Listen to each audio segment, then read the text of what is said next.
Who are you? What is this place? This is a game.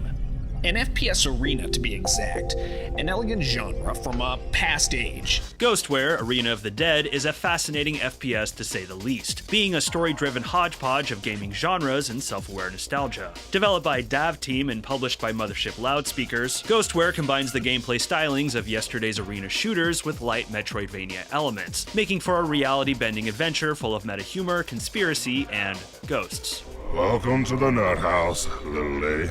Ghostware recently ended its early access run and entered into full 1.0, and today I'll be lending my thoughts on it and whether or not it's worth letting haunt your SSD. Close encounter. But before we start racking up the double kills, I want to take a moment to thank the publisher for providing the review code. Alrighty, let the haunting begin. Ground. If it wasn't evident by the title, Ghostware revolves around the dead. Dead people, dead software, and the Grateful Dead.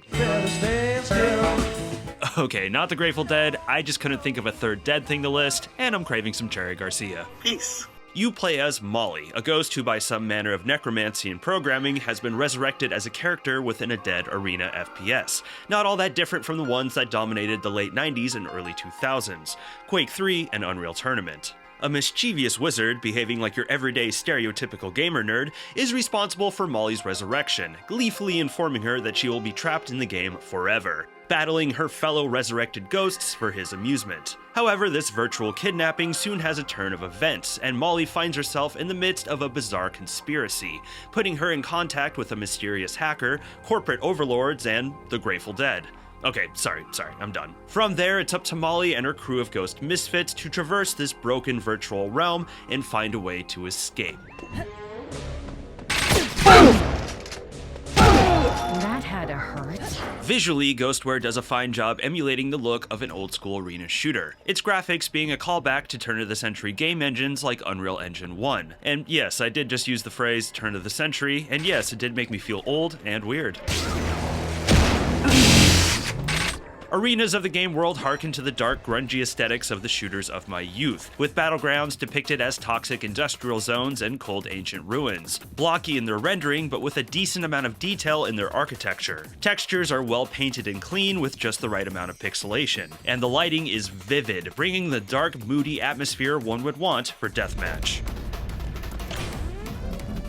Outside of the arenas, levels are made up of blue steel military bases that wouldn't be out of place in a James Bond game, and warm outdoor areas that I think do a fine job of straddling that retro look and creating a believable, lush setting. The artistry is generally good, although there are definitely some stretches of Ghostware that do look a little drab and boring. And admittedly, while the grungy dark techno look does make me nostalgic, it's not a look that necessarily blows my socks off these days, and admittedly, I did yearn for a little more variety in color palette and environments. Wait, is it me? Or my whole body is heavier now? Character models, I think, are the standout. Molly, along with her ghostly compatriots, are rendered with appropriate blocky nostalgia, but have clean, distinct detail to characterize them well. Same with the enemies, and to a lesser extent, the NPCs. Bugs were a rarity, although at times I did notice slight flickers in the lighting and geometry. Although, seeing as this all takes place in an old, janky, deserted game world with unfinished zones, the minor glitches somewhat add to the immersion.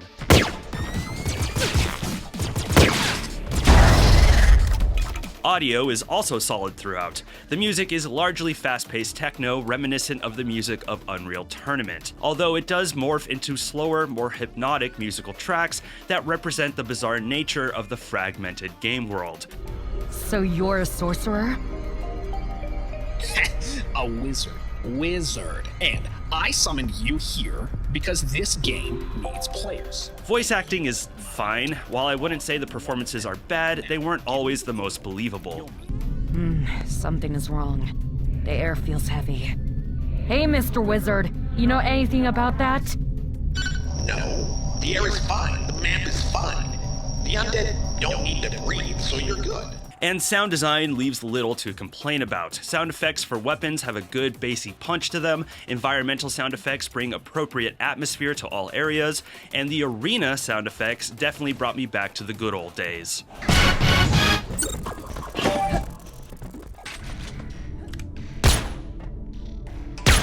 Ghostware is a combination of two very different genres, being a competitive arena shooter and a Metroidvania. The arena FPS portions are the main thrust of the game, once again resembling classics like Unreal Tournament and Quake 3 in both look and feel. Players will take on bots in a series of game modes that should be familiar to fans of the genre: Team Deathmatch, Capture the Flag, and Dominant Zones, which is basically King of the Hill. No!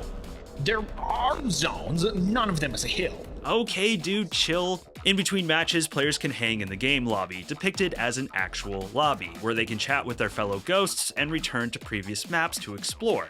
This is where the Metroidvania aspects come into play, as exploring and using your gained abilities to bypass obstacles can lead to new weapons, armor upgrades, and most importantly, URLs, which when looked at not only reveal more details about the Ghostware universe, but unlocks other abilities. Cool stuff. These sections also have a strong platforming focus, as well as unique ghost enemies that sometimes require special means to dispatch.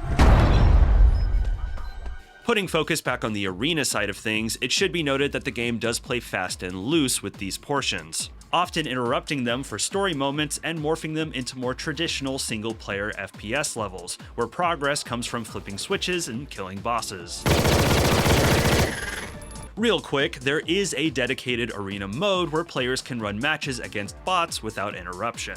The more traditional single-player sections are split between the game world and the real world. There's a list of differences between the real world and game world, the biggest being that Molly is less acrobatic, unable to do double jumps. But she is able to retain her collected weapons between real-world areas, something not possible in the game world areas. Human enemies in the real world are also tougher, behaving like your arena opponents, but can be taken out with stealth if the player so chooses.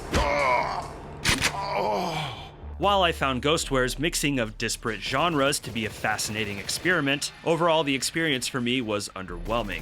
I wouldn't say the gameplay was bad, just very average, never quite reaching the level of fun I was hoping for, and at times held back by less than stellar design choices. The arena portions are the strongest due in part to the solid shooting and movement mechanics. Movement for the most part is ideal for arena-style combat, with bunny hops, wall jumps, and slide jumps easy to pull off. In fact, it was hard not to slide jump through levels just for the simple fun of it. Weapons are solid too, not straying far from what you expect of a classic arena shooter. The variety of collectible abilities was also admirable, like spawning your own health packs, temporary invulnerability, and blinding opponents with pocket sand. Pocket sand! Where we run into trouble though is with the inconsistent enemy AI. Too often I would catch enemies and my own teammates just standing around doing nothing, waiting to be shot. There were also plenty of times I was able to cheese them from afar as they weren't clever enough to detect me from a distance, along with moments of them getting stuck on geometry and being utterly helpless. On the flip side though, enemy AI can also be unfairly good, with enemies dodging and slipping past your bullets as if they had precognition, with insanely accurate aim that can make you feel helpless when up against multiple opponents. I can see how some players may prefer this, making it feel like they're up against a high-level bot or even a human, but for me it just felt cheap and made me want to get through these matches as quickly as possible. Something to note is that on my first playthrough I was playing on hard, which made these enemies tougher, but on my second playthrough on medium I still ran into these same frustrations. Double kill! Triple kill! A few other gripes I had with the arena portions: the spawn points were pretty bad, often respawning me amongst enemies, leading to many a death from spawn kill. And one of the arena modes in the late game, a poker mode, was just a mess. The idea is that upon death and respawn I drew a card, and depending on what cards I had, I received points and bonuses with the option to fold. Every time I played this mode I could not keep track of what cards I had, sheerly from the hecticness of combat, and it didn't matter as I managed to win these matches every time without paying attention to my suit. It just felt like more deathmatch. Throughout the game were 1v1 boss matches which were challenging, but in a way that had me grinding my teeth in frustration. Majority of them are set up so that when you die you have to restart from the beginning, which isn't a big deal, but many of the bosses have aggressive and cheap attack patterns that can wipe your character out in just a few hits. So many of these fights boil down to a lot of trial and error. Sometimes that can be fun, but in Ghostware, not so much. To me, they were an irritating chore that I just wanted to get over and done with. Huh, this doesn't look like an arena. Stay calm. Everything is under control. The portal is fired. When it comes to the Metroidvania/traditional FPS sections, there were definitely some things that pushed the right buttons for me. Returning to old arenas and previously discovered zones, all accessible through a handy fast travel menu, players will find some entertaining navigational brain teasers, rewarding a plethora of secrets. Exploring also reveals new, sometimes secret zones full of their own goodies, something that was a nice drip of dopamine for a Metroidvania fan such as myself. It's an aspect, though, I wish was pushed further. Unfortunately, most zones on average have around 2 to 4 secrets, and many of them are pretty easy to uncover. You can actually knock out all the secrets in a leisurely afternoon, if that, and it's not long before hunting them down just feels like busy work. One choice that was a head-scratcher for me is that your abilities, many of which are needed to find hidden goodies, can only be switched out at save stations found in the lobby. So if you find an obstacle you don't have the right ability for, you have to zip back to the lobby, swap them out, and then trek back to where you were before.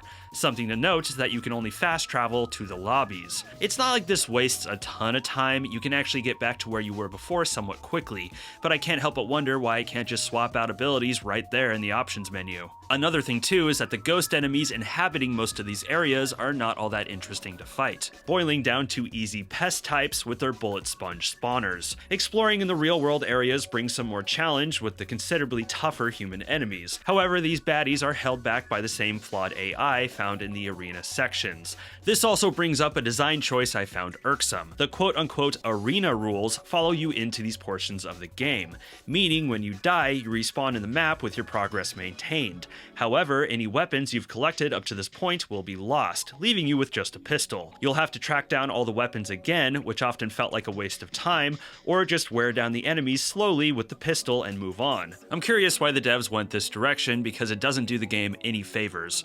This? Wait, there's more? Of course, my sweet mix. Now, of course, Ghostware is a story-driven adventure, and for me, I can forgive gameplay issues if the narrative is strong and engaging. Unfortunately, Ghostware's narrative is its most disappointing aspect. Things do start off fairly well, the overall setup and hook of the game is strong, but after the first few chapters, the narrative slipped off a cliff into a sea of confusion. So we are haunting the place now? Like a bunch of poltergeists?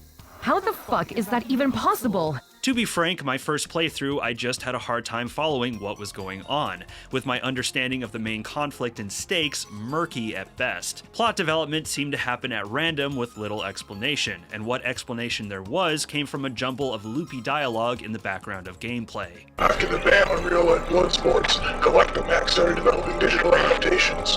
The public's thirst for violence was such that the genre was a massive success. A big part of the problem is that the story gets into the habit of constantly throwing in new characters, lore, and concepts without letting the player have time to understand them and why they are important. Much of it too is conveyed through over-expository dialogue, which badly needed an edit and grammar pass, as many of the lines are overwritten and sometimes make little sense. To be fair, when I played through the game a second time and paid close attention to the footage I captured, I was able to gain a better grasp of the basics of the plot, although I still found myself lost on a lot of it. That was mediocre. But here's the thing, I would have forgiven a lot of this if I was given a reason to care about the main character, Molly. Molly's character arc is about as thin as a piece of dental floss. While there are hints to her origin, you learn very little about her through the course of the story, other than she's a ghost, trapped in a game, and wants to get out. It's the same with her companions. They all have interesting setups, but were never really developed in a way that made me care about them, and their arcs ultimately go nowhere,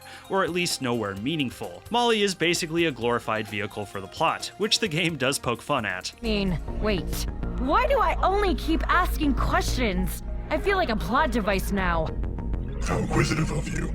No worries, sometimes one just acts like a mirror to someone else. No, I've banned others so no one will see what you're doing now. However, it's clear that the writers simply didn't understand that to make a story work, you need to have something the audience can emotionally connect with, or else whatever lore and world building you establish, no matter how creative or clever, will just fall on deaf ears. I didn't hate this story, I was just indifferent to it, which is a shame because there's a lot of potential here. What are you doing here? Lucky for me, the wizard's ritual was indeed pretty shoddy. My memories came back. I clearly see what I have to do. Ghostware is a clever concept that doesn't have the execution to match it. While its mixture of gameplay genres is inspired and does lead to some fun, it never reaches the heights fans of either genre would hope for, and is tripped up by less than stellar AI and some head-scratching design. And while its story has the ingredients to be thought-provoking, for me it was confusing and sloppy. Ghostware is a game I wish clicked for me, but it just didn't, and is a tough one for me to recommend. That all being said, I do want to keep an eye on this developer and see what they do next. Yes, I have my issues with Ghostware, but the talent and imagination of Daev Team does come through, and I think there's some potential in them for something truly stellar, whether it's in the Ghostware universe or something new. But that's it for me today. What are your thoughts on Ghostware? Be sure to let me know down in the comments. If you enjoyed the video, please be sure to like, subscribe, share, and smack that bell. If you want to come say hi, my Discord is linked below, along with my affiliate links. I'm Kirk, and thank you for watching this video. Stay safe out there.